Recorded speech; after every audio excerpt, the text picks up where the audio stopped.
Hey guys, welcome to drama fun. Handogari गांव में एक फैमिली एज अ विजिटर घूमने आई थी। यूं ही उन्हें गांव के मेन हॉल में रुकने को कहती है क्योंकि गांव में बाकी जगह तो खाली नहीं थी। यहाँ पर वो विजिटर फैमिली देखती है कि हंदोगरी गांव का तो बहुत ही बड़ा इतिहास है। यहाँ पर बहुत ही जानी मानी हस्तियाँ आ चुकी है। आगे वो विजिटर फैमिली मंगू के यहाँ जाती है। मंगू उसे समझाता है कि स्ट्रॉबेरी कैसे ग्रो होती है। फिर वो उसे अपने फार्म में ले जाता है, पर वो देखता है कि उसके फार्म में एक भी स्ट्रॉबेरी नहीं है। वहाँ ईजी अचानक से ही निकलती है एंड मंगू से कहती है कि भाई आप मुझे कैफे शॉप खोल कर दीजिए, वरना मैं आपके फार्म की सारी स्ट्रॉबेरी खा जाऊंगी। मंगू कहता है कि ये क्या किया पागल लड़की, पर जब वो उस विजिटर की ओर देखता है तो कहता है कि कोई बात नहीं, मेरा एक दूसरा फार्म है, मैं आपको उस जगह पर ले जाता हूँ। लेकिन जब मंगू उस विजिटर को अपने दूसरे फार्म में लेकर आता है, यहाँ पर फिर से ईजी ने सारा माल चट कर दिया था। ये देखकर मंगू से अब रहा नहीं जाता, वो उसके पीछे भागता है उसे मारने के लिए। विजिटर कहता है कि देखिए सर, आप अपनी बेटी को इस तरह से नहीं मार सकते। तो मंगू कहता है कि क्या कहा बेटी, ये मेरी बहन है। फिर से मंगू उसे मारने लगता है। वहाँ पर मंगू की माँ मिसेस के माँ जाती है तो विजिटर कहते हैं कि देखिए मैडम, आपका हस्बैंड बहुत ही ज़्यादा गुस्से में है, उसे शांत करिए। तो मंगू कहता है कि क्या कहा हस्बैंड, ये मेरी माँ है। ये सारा नजारा देखने के बाद तो भाई विजिटर बेहोश ही हो जाता है। फिर अगले सीन में यूं ही उन विजिटर से माफी मांग रही थी। आगे वो संदूक के घर पर उसे किमची बनाना सिखा रही थी। वहाँ पर संदूक आता है एंड वो फ्रिज का दरवाजा खोलकर वहीं पर ही बेहोश हो जाता है। वैसे वो यहाँ पर पानी पीने के लिए आया था। ये देखकर तो विजिटर्स दंग रह जाते हैं। फिर अगले सीन में हम देखते हैं कि यूं ही गांव के फटाकों के बारे में विजिटर को कुछ बताना चाहती थी। मिंगी का मन करता है कि वो ऐसे फटाके बनाने में उसकी मदद करे, पर यूना कहती है कि मिंगी चलो मेरे साथ, मुझे वॉक पर जाना है। मिन्हो ने घर पर अपने डैड के कॉन्सर्ट की टिकट देख ली थी, तो उसे पता लग जाता है कि उसके जो डैड है वो कोई फेमस सेलिब्रिटी है। रात में यूं ही विजिटर के साथ फटाके चला रही थी। वहाँ पर यॉक भी था। यॉक मस्ती करने के लिए यूं ही के चेहरे पर ब्लैक कलर लगा देता है। यह जानकर यूं ही उसके पीछे भागती है उसे मारने के लिए। मिंगी आज बहुत ही ज्यादा सैड था, वो यूं ही के ही बारे में सोच रहा था।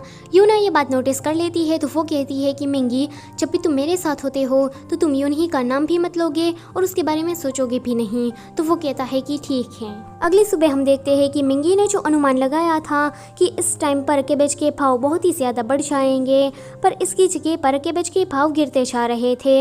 मिंगी तो अब घोर संकट में आ चुका था। मिन्हो स्कूल जा रहा था तो यूं ही कहती है कि मैं तुम्हें स्कूल तक छोड़कर आती हूँ। तो मिन्हो कहता है कि नहीं, मैं खुद ही चला जाऊंगा, अब मैं बड़ा हो गया हूँ ना। अगले सीन में हम देखते हैं कि मिन्हो स्कूल जाने की जगह पर बस स्टॉप पर खड़ा था। वो बस में बैठकर सो जाता है।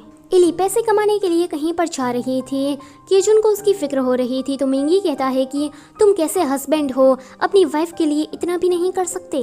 केजुन कहता है कि तुम ऐसा कहना बंद करोगे। योग कहता है मिंगी से कि तुम क्या ऐसे ही रहने वाले हो। तो मिंगी पूछता है कि क्या कहा, मैं कुछ समझा नहीं। तो योग कहता है कि तुम चिंता कर रहे हो पर तुम कंसर्न नहीं दिखा रहे। अगर तुम्हारा ऐसा ही रहा तो मेरा एक चांस लग सकता है। मिंगी को ह्योक की बात कुछ समझ में नहीं आती। इली यहाँ पर दूर जंगलों में हर्ब्स ढूंढने के लिए आई थी। उन हर्ब्स की कीमत बहुत ही ज्यादा थी।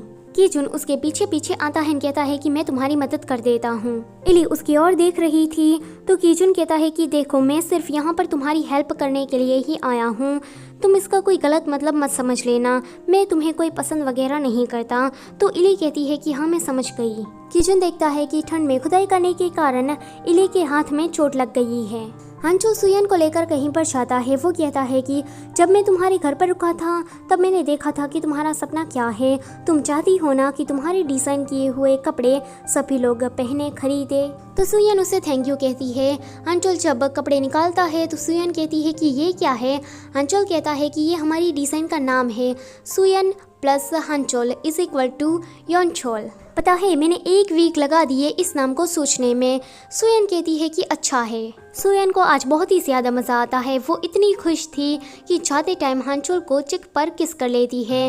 हंचोल तो ये देखकर बहुत ही ज्यादा खुश हो जाता है, मानो जैसे अभी रॉकेट बनकर स्पेस में उड़ जाएगा। जब वो वापस आता है तो खुश हो रहा था। वो कहता है कि कीचुन, तुम्हें पता है कि ये वर्ल्ड इतना ब्यूटीफुल क्यों है। कीजुन वाज लाइक इसका फिर से शुरू हो गया। यूनही को स्कूल से कॉल आता है कि मिनहो आज स्कूल पर नहीं आया है, वो आज एब्सेंट है। यूनही सोचती है कि वो आज सुबह ही तो स्कूल गया था, पता नहीं वो फिर कहाँ चला गया। उसे याद आता है कि मिनहो उसके कमरे में कुछ छानबीन कर रहा था। अब उसे पता लग जाता है। वो जल्दी से अपने कमरे में जाती है, देखती है कि वहाँ पर कॉन्सर्ट टिकट नहीं है। अब वो समझ जाती है कि मिनहो जरूर उसके एक्स बॉयफ्रेंड के कॉन्सर्ट में ही गया होगा। यूनही स्कूल जाने के लिए निकल जाती है। योक उसके पीछे जाता है, मिंगी भी जाने वाला था पर यूना उसे रोक देती है। वो कहती है कि प्लीज मत जाओ। छोटा सा मिनहो लोगों से रास्ता पूछता पूछता उस जगह पर पहुंच जाता है जहां पर उसके डैड थे। यूनही का एक्स उसे देखकर पूछता है कि तुम यहाँ कैसे आए। तो मिनहो कहता है कि आप मेरे डैड हो। तो वो कहता है कि क्या कहा, मैं कुछ समझा नहीं। यूनही तभी ही वहाँ पर आ जाती है।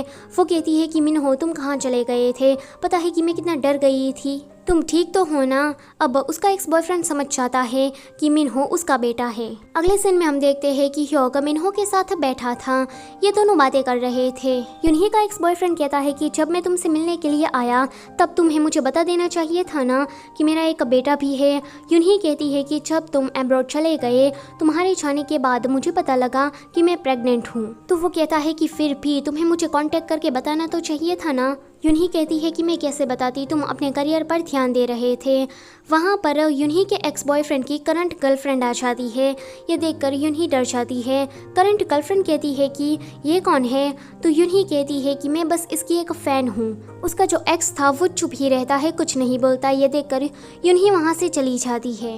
कीजुन मिंगी से कहता है कि मिनहो मिल चुका है, फिर भी तुम्हारे चेहरे पर 12 क्यों बचे हैं। वो कहता है कि कुछ भी नहीं। मिंगी अभी अपनी ही फीलिंग्स के साथ लड़ रहा था। वो समझ नहीं पा रहा था कि उसकी जो फीलिंग्स यूनही के लिए है, क्या वो कोई सिंपैथी या दया है या फिर कुछ और है। मिनहो घर आने के बाद यूनही से कहता है कि सॉरी, मैं बस अपने डैड को देखना चाहता था कि वो किस टाइप के पर्सन है, पर मेरी वजह से आप आज फिर से रोई। यूनही कहती है कि सॉरी तो मुझे कहना चाहिए। यूनही को रोना आ रहा था तो वो मिनहो से कहती है कि तुम्हें स्कूल जाना है ना, तो तुम सो जाओ, मुझे अभी गाय को चारा खिलाने के लिए जाना है। वो वहाँ से चली जाती है और यहाँ आकर अकेली रो रही थी। ह्योग उसके पास आता है। पहले तो वो उसे किस करने वाला था पर यूनही को देखकर वो उसे अपना कंधा दे देता है। दूर से ये सारा नज़ारा मिंगी ने देख लिया था। सो एपिसोड नंबर 16 होता है यहीं पर ही ख़त्म। वीडियो अगर अच्छी लगी है तो उसे लाइक करो और चैनल पर नए हो तो प्लीज़ उसे सब्सक्राइब भी कर दो। Thank you for watching.